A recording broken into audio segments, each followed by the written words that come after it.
আমি এখন দাঁড়িয়ে আছি আহিরিটোলা ঘাটের কাছে। এই আহিরিটোলা ঘাটটির অবস্থান হলো নিমতলা ঘাটের খুব কাছে এবং নিমতলা ঘাটে যে ভূতনাথ মন্দির রয়েছে সেই মন্দিরের খুব কাছে। এর আগে যে তিনটে ঘাটের ভিডিও আপনাদের দেখিয়েছি, যথাক্রমে বাগবাজার ঘাট, কুমোরটুলি ঘাট এবং 3 নম্বর বা সবশেষে যেটা দেখিয়েছি সেটা হলো চাঁপাতলা ঘাট। সেই তিনটি ঘাটের ভিডিওই আপনাদের ভালো লেগেছে জানতে পেরে আমার নিজেরই খুব ভালো লাগছে। এই যে দেখছেন পর্দায়, এটি হলো আহিরিটোলা ঘাট। ঘাট নিয়ে ভিডিও করার সময় আমার নিজের মনেই খুব সংশয় ছিল যে এই ভিডিও আপনাদের আদৌ ভালো লাগবে কিনা।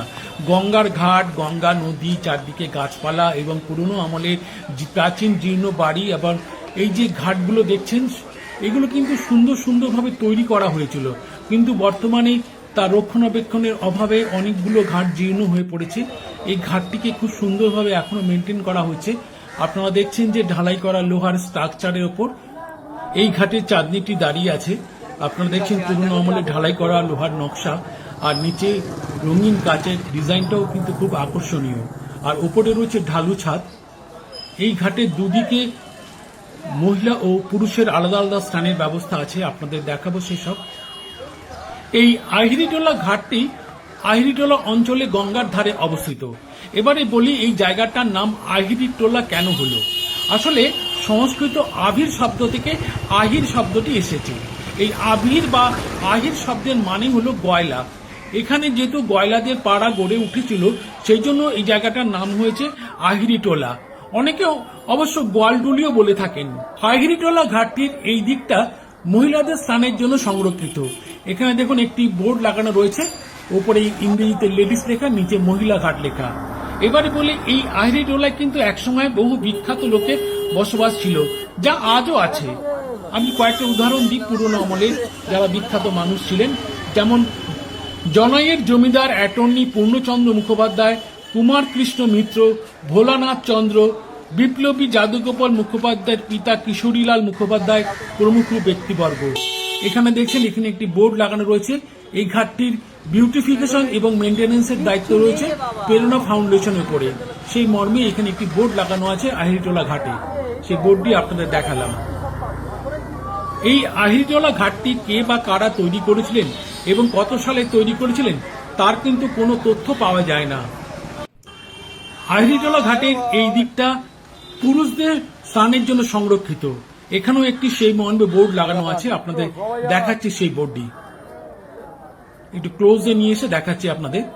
দেখুন এখানে লেখা রয়েছে জেন্টস, নিচে পুরুষ ঘাট। এই আহিরিটোলা ঘাটের দুদিকে দুটো ফেরিঘাট আছে। বাঁদিকে যে ফেরিঘাট আছে সেই ফেরিঘাট থেকে লঞ্চে করে গঙ্গার উপরে শালকিয়াতে চলে যাওয়া যায়, আর ডান দিকে যে ফেরিঘাট আছে সেখান থেকে লঞ্চে করে যাওয়া যায় বিবিধিবাগ, হাওড়া এবং বাগবাজারে। আমরা চাঁদনির ভেতরে প্রবেশ করেছি। আপনারা দেখছেন লোহার স্ট্রাকচারের উপর পুরো চাঁদনিটি দাঁড়িয়ে আছে। এটি হচ্ছে আহিরিটোলা ঘাটের চাঁদনি। বেশ সুন্দরভাবে রক্ষণাবেক্ষণ করা হচ্ছে এই চাঁদনিটির। আর নিচে কিছু দোকানপাট আছে, ফুলের দোকান। এখানে যারা পুরোহিত আছেন তারা, যারা বাড়িতে বড় করে শ্রাদ্ধ অনুষ্ঠান করতে পারেন না, তারা এখানে চলে আসেন এই পুরোহিতের সাহায্যে। তারা শ্রাদ্ধেও বা ওই জাতীয় নানা রকম শুভ অনুষ্ঠানের কাজ এখানে সম্পন্ন করে থাকেন। আপনারা দেখছেন এখানে বোধহয় একটু আগে কারো শ্রাদ্ধের কাজ সম্পন্ন হয়েছে। এখানে পুরোহিত মশাইয়ের ব্যস্ততা চোখে পড়ছে। বাঁদিকেও কিন্তু পুরোহিত মশাইরা বসে আছেন, ওপরে গঙ্গা জল নেবার জন্য জারিক্যানগুলো ঝুলছে। এখানে ফুল, মালা ইত্যাদি বিক্রি হয়। আপনারা দেখছেন সেই দৃশ্য। ঘাটের নামা সিঁড়ির ধাপের পাশে একটি ফলক দেখতে পাচ্ছেন আপনারা, তাতে লেখা রয়েছে improvement and redevelopment of Ahiritola ঘাট। আর উপরে রয়েছে প্রেরণা ফাউন্ডেশনের একটি ফলক, আপনাদের সেই ফলকটি দেখাচ্ছি। এবার দেখতে পাচ্ছেন গঙ্গা ঘাট, এবং বাঁদিকে যে জেটিটা দেখতে পাচ্ছেন এখান থেকেই লঞ্চে করে ওপারে শালকিয়া পৌঁছে যাওয়া যায়। দেখুন ধাপে ধাপে সিঁড়ি নেমে গেছে গঙ্গার বুকে। সিঁড়িগুলো খুব সুন্দর করে পাথর দিয়ে বাঁধানো রয়েছে এবং সিঁড়িগুলোর ধাপ বেশ চওড়া। এবারে এই আহিরিটোলা ঘাটের গঙ্গার দিকে শেষ ধাপে দাঁড়িয়ে আহিরিটোলা ঘাটের চারদিকটিকে আপনাদের দেখানোর চেষ্টা করছি। দেখুন কি অপূর্ব স্থাপত্য শৈলী। ঢালাই করা না হলেও লোহার স্ট্রাকচারের উপর দাঁড়িয়ে আছে পুরো কাঠামোটি। বেশ সুন্দর দেখতে এবং দৃষ্টিনন্দন। এবারে ঘাটের ডান দিকে যে জেটিটি দেখতে পাচ্ছেন, এই জেটি দিয়ে লঞ্চে করে কিন্তু বিবিডিবাগ, হাওড়া এবং বাগবাজার ঘাটে পৌঁছানো যায়। এবারে আপনারা পর্দায় যে আহিরিটোলা ফেরিঘাট লেখাটি দেখতে পাচ্ছেন, এই ফেরিঘাট দিয়ে কিন্তু লঞ্চে করে ওপারে চলে যাওয়া যায় শালকিয়াতে। আপনাদের দেখাচ্ছি ফেরিঘাটটি। এই দেখুন সেই ফেরিঘাটে ঢোকার প্রবেশ পথ। এর আগে চাঁপাতলা ঘাটের ভিডিওতে আপনাদের জানিয়েছিলাম যে গঙ্গার ধার বরাবর যেমন অনেক রকম ঘাট তৈরি হয়েছে, তেমনি আবার অনেক মন্দিরও তৈরি হয়েছে। তার মধ্যে বেশ কিছু প্রাচীন মন্দির যেমন আছে, তেমনি আবার স্থানীয় মানুষদের তৈরি বেশ কিছু নতুন মন্দিরও আছে। এটিও সেই রকম একটি নতুন মন্দির। এই মন্দিরে নানা রকম মূর্তি আছে, বিগ্রহ আছে। এখানে শিবলিঙ্গ আছে, আর এখানে শিব পার্বতীর মূর্তি আছে। এদিকে শিবের একটা ছবি রয়েছে, প্রতিকৃতি, আর এদিকে শিবলিঙ্গ যেমন আছে তেমনি শিবলিঙ্গের পিছনে বজরংবলী বা হনুমানজির মূর্তি আছে। আর এ পাশে রয়েছে জয় সন্তোষী মার মূর্তি, আপনারা দেখছেন সেই মূর্তিগুলো। এই আহিরিটোলা ফেরিঘাটটি হলো আহিরিটোলা গঙ্গা ঘাটের ডান দিকের ফেরিঘাট। এখান থেকে লঞ্চে করে বিবিডিবাগ, হাওড়া এবং বাগবাজার ঘাটে যাওয়া যায়। এর আগের ভিডিওগুলোতেই আপনাদের জানিয়েছিলাম যে গঙ্গার ধার বরাবর রয়েছে চক্র রেলের লাইন, আর সেই চক্র রেলের লাইন দিয়ে মাঝে মাঝে চক্র রেল ছুটে যায়। আপনারা দেখছেন সেরকম একটি দৃশ্য। কাছেই রয়েছে শোভাবাজার আহিরিটোলা চক্র রেলের স্টেশন। দেখাবো আপনাদের সেই স্টেশনটি। আপনারা এবারে যে পর্দায় ডান দিকে টিনের শেড দেওয়া যে স্থাপত্যটি দেখছেন, এটি হলো শোভাবাজার আহিরিটোলা চক্র রেলের স্টেশন। দেখাবো আপনাদের। দেখুন এখানে লেখা রয়েছে শোভাবাজার আহিরিটোলা টিকিট কাউন্টার। এখান দিয়ে ঢুকে টিকিট কেটে এই স্টেশন থেকে চক্র রেলে করে দমদমের দিকে বা মাঝেরহাটের দিকে চলে যাওয়া যায়। এই গঙ্গার ধার দিয়ে হাঁটতে হাঁটতে গঙ্গা নদীর শোভা দেখতে দেখতে মনে পড়ে যায় আজ থেকে কয়েক হাজার বছর আগে বিভিন্ন নদীর তীরে কিন্তু গড়ে উঠেছিল মানব সভ্যতা। সেই সভ্যতা ছিল নদীমাতৃক সভ্যতা। নদীর জলকে তারা নানা রকম ভাবে ব্যবহার করেছে। তারা পানীয় জল হিসেবে ব্যবহার করেছে, দৈনন্দিন কাজের জন্য ব্যবহার করেছে, নদী থেকে মাছ ধরেও তারা খেয়েছে। পরবর্তীকালে অবশ্য মাছ ধরাটা জীবিকায় পরিণত হয়েছে। একটা সময় কিন্তু বহির্বাণিজ্যের অন্যতম মাধ্যম ছিল জলপথ। এই জলপথ দিয়ে চলত বিভিন্ন দেশের সঙ্গে ব্যবসা বাণিজ্য। সে কথা আমরা বিভিন্ন বইতে পড়েছি। দেখুন গঙ্গার ঘাটটি কি সুন্দর করে বাঁধানো হয়েছে, যাতে মানুষ খুব নিশ্চিন্তে এবং নিরাপদে গঙ্গায় পৌঁছতে পারে এবং গঙ্গার জল সে ব্যবহার করতে পারে। এখনো আমরা গঙ্গার জলকে নানা কাজে ব্যবহার করে থাকি। নানা শুভ অনুষ্ঠানে গঙ্গার জল আমাদের ব্যবহার করতেই হয়। এখনো গঙ্গার ধারে যারা বসবাস করেন তারা অনেকেই কিন্তু গঙ্গায় স্নান করে থাকেন। আপনারা দেখছেন সেই দৃশ্য। গঙ্গার ধার বরাবর হাঁটতে হাঁটতে আরেকটি মন্দির চোখে পড়ল। এই মন্দিরটিও নতুন মন্দির। মন্দিরটি দেখুন লেখা রয়েছে এখানে বাবা গঙ্গেশ্বর মহাদেব, অর্থাৎ এটি মহাদেবের মন্দির। বাইরে নন্দী পাহাড়ায় রয়েছেন আর ভিতরে রয়েছেন বাবা মহাদেব। আপনারা দেখছেন সেই বাবা মহাদেবের বিগ্রহটি। এরকম অনেক মন্দির রয়েছে গঙ্গার ধার ঘেঁষে। যদি চোখে পড়ে আপনাদের আরো দেখাবো। দেখুন গঙ্গা দিয়ে ভেসে যাচ্ছে একটি ছিপ নৌকো। পাশে দুজন মাঝি নৌকোটিকে টেনে টেনে নিয়ে যাচ্ছেন।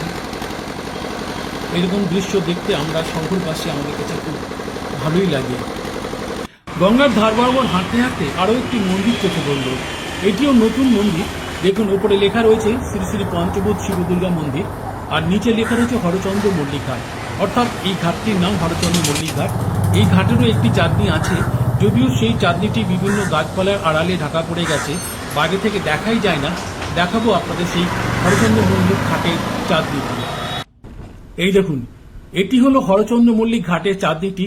টিনের শেড এটা, কিন্তু বিভিন্ন গাছপালার আড়ালে ঢাকা পড়ে গেছে। আপনাদের দেখাচ্ছি, ইংরেজিতে লেখা রয়েছে হরচন্দ্র, খানিকটা পড়া যাচ্ছে, এইচটা ঝুলে গেছে, কিন্তু URRO এই কথাটি বা এই অক্ষরগুলো পড়া যাচ্ছে, এবং তারপরে CH লেখা আছে, সেটিও কিন্তু পড়া যাচ্ছে। তারপরের লেখাগুলো আর পড়া যাচ্ছে না, বিভিন্ন গাছপালার আড়ালে ঢাকা পড়ে গেছে। রাস্তা দিয়ে যাওয়ার সময় ঘাটটি বা ঘাটের চারদিকটি চোখেই পড়ে না। আপনাদের দেখালাম সেই ঘাটটি। দেখুন এখানে খুব সুন্দর একটা ডিজাইন করা রয়েছে টিনের শেডের নিচে, কিন্তু পুরো চারদিকই কিন্তু গাছপালার আড়ালে চাপা পড়ে গেছে, বাড়ি থেকে দেখাই যায় না। এই যে আমরা এখন চওড়া কালো পিচের তৈরি রাস্তার উপর দিয়ে হাঁটছি, আজ থেকে 150-200 বছর আগে কিন্তু গঙ্গা এখান দিয়েই প্রবাহিত হতো, কিন্তু কালের নিয়মে গঙ্গা পশ্চিম দিকে সরে যাওয়ায় অর্থাৎ হাওড়ার দিকে সরে যাওয়ায় এখানে চড়া পড়ে যায় এবং তার উপর তৈরি হয় রাস্তাঘাট, রেল লাইন প্রভৃতি। আর এই চক্ররেল লাইনের পাশে রয়েছে কিন্তু বিভিন্ন বনেদি আমলে প্রচুর বড় বড় বাড়ি, যেগুলো এখন জীর্ণ হয়ে পড়েছে। এই যে বাড়িটি আপনারা দেখতে পাচ্ছেন, মাথার উপর একটি পুতুল রয়েছে, এইটি পুতুল বাড়ি নামে বিখ্যাত বা একটা সময় এই সমস্ত বাড়ির একটা আভিজাত্য ছিল, একটা জৌলুস ছিল, কিন্তু কালের নিয়মে বাড়িগুলো সব জীর্ণ হয়ে পড়েছে, পলেস্তারা খসে গেছে, ইট বেরিয়ে পড়েছে, কোথাও কোথাও ধসেও পড়েছে, আর বিভিন্ন জায়গায় দেখা দিয়েছে আগাছার দল। আপনারা দেখছেন সেই দৃশ্য। এবারে আরেকটি দৃশ্য দেখায়, যেটি হাঁটতে হাঁটতে চোখে পড়লো। দেখুন, রাস্তার এক ধারে কয়েকজন মানুষ পুরনো বই খাতাপত্র নিয়ে বসে পড়েছেন এবং সেগুলোকে বাছাবাছি করছেন। বাছাই করার পর কিছু বই তারা বেঁধে তাদের দুপাশে সরিয়ে রেখেছেন, বান্ডিল বেঁধে, আপনারা দেখতে পাচ্ছেন। আসলে পাড়ায় পাড়ায় ঘুরে ঘুরে যারা বই খাতা কাগজপত্র ইত্যাদি কিনে থাকেন, তারা সেই সমস্ত বই খাতা কাগজপত্রগুলো কোনো একটা বড় দোকানে বিক্রি করে দেন এবং তারপরে সেই বই খাতা কাগজপত্রগুলো ঘুরে এনাদের কাছে চলে আসে।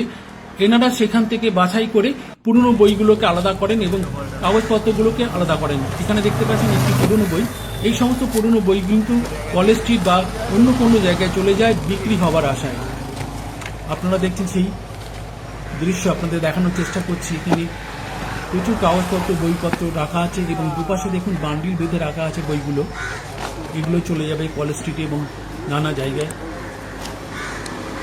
এর মধ্যে হয়তো কোনো অমূল্য রত্ন লুকিয়ে আছে, কারো কাঙ্ক্ষিত বা প্রার্থিত বই কিন্তু এখানে হয়তো বান্ডিল বাঁধা রয়েছে। আপনারা দেখছেন সেই দৃশ্য। এবার চক্ররেলের ধারে আরেকটি বনেদি আমলের তৈরি হওয়া বাড়ি দেখাচ্ছি আপনাদের। দেখুন, বাড়ির ওপরে যে পেডিমেন্টটি আছে, পেডিমেন্টটি কত সুন্দর। দেখেই বোঝা যায় যে বাড়িটি তৈরি যিনি করিয়েছিলেন তিনি অত্যন্ত শৌখিন মানুষ ছিলেন এবং ধনী তো ছিলেনই। আসলে গঙ্গার ধার বরাবর যে সমস্ত বাড়ি আমরা দেখে থাকি, সেই সমস্তই বাড়িগুলোই কিন্তু ধনী মানুষদের তৈরি করা। আরেকটি মন্দির চোখে পড়লো, আপনাদের দেখাচ্ছি। এটি হচ্ছে বাবা ভাগ্যেশ্বর অর্থাৎ শিবের মন্দির। ভিতরে শিবলিঙ্গ রয়েছে, আপনারা দেখছেন সেই শিবলিঙ্গ। আমরা আহিরটোলা ঘাট থেকে হাঁটতে হাঁটতে অনেকটা পথ পেরিয়ে এসেছি। বাঁদিকে পড়ল শোভাবাজার লঞ্চঘাট বা শোভাবাজার জেটি। দেখাবো আপনাদের। এই দেখুন, এটি হচ্ছে শোভাবাজার জেটি। আপনারা দেখছেন এই শোভাবাজার জেটিতে তেমন কোনো মানুষজন চোখে পড়লো না, তবে শুনলাম এখান থেকে নাকি লঞ্চে করে হাওড়া পর্যন্ত যাওয়া যায়, তবে লঞ্চের দেখা আমি পাইনি। এবারে আরেকটি গাছ আপনাদের দেখাচ্ছি। দেখুন, গাছটি বেশ মোটা এবং খুব প্রাচীন গাছ বলে আমার মনে হলো। ডালপালা বিস্তার করে অনেকটা জায়গা সে অধিকার এবং গাছের উপর থেকে মোটা মোটা ঝুড়িগুলো দেখুন নিচের দিকে নেমে এসেছে। আপনাদের দেখাচ্ছি। দেখুন গাছটা কতখানি জায়গা উপরে ডালপালা বিস্তার করে অধিকার করে নিয়েছে। খুব প্রাচীন গাছ, দেখলেই বোঝা যায়। এরকম কত গাছ যে গঙ্গার ধার ঘেঁষে রয়েছে তা বোধহয় গুণে শেষ করা যাবে না। এর আগে আপনাদের চাঁপাতলা ঘাটের ছবি দেখিয়েছি, যে ছবিটি বেশ কয়েক মাসের পুরনো, কিন্তু এই যে ছবিটি আপনারা দেখছেন এখন পর্দায়, এটি গতকালের ছবি। ঘাটটির সংস্কারের কাজ চলছে পুরো দমে। আপনারা দেখছেন এখানে লেখা রয়েছে চাঁপাতলা ঘাট কালী পুজো কমিটি। ভিডিওটি প্রথম থেকে দেখার জন্য আপনাদের সকলকে জানিয়ে আন্তরিক শুভেচ্ছা ও অভিনন্দন। সবাই খুব ভালো থাকবেন। আর পরপর 4টি ঘাটের ভিডিও আপনাদের দেখালাম। যদি ভিডিওটি ভালো লেগে থাকে তাহলে প্লিজ লাইক, কমেন্ট ও শেয়ার করবেন এবং আমার পাশে থাকবেন। সবাইকে নমস্কার, ধন্যবাদ।